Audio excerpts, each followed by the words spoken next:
মালাই chicken curry বানানোর জন্য একটা বাটিতে চিকেন নিয়ে আদা জিরে বাটা, ফ্রেশ ক্রিম, গোলমরিচ গুঁড়ো, গরম মশলা, ধনে গুঁড়ো, স্বাদ মতো নুন, দই এবং কুচনো ধনেপাতা ভালো করে মিশিয়ে অন্তত 1 ঘন্টা ম্যারিনেট করুন।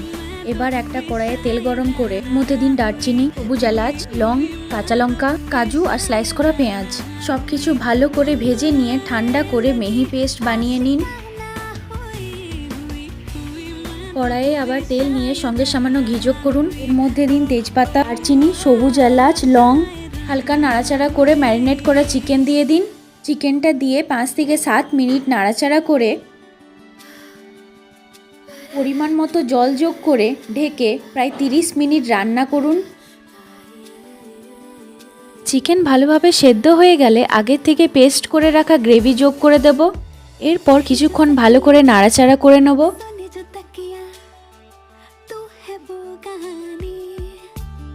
এবার স্বাদমতো নুন আর সামান্য কেশরি মেথি দিয়ে আবার হালকা করে কষিয়ে নিন।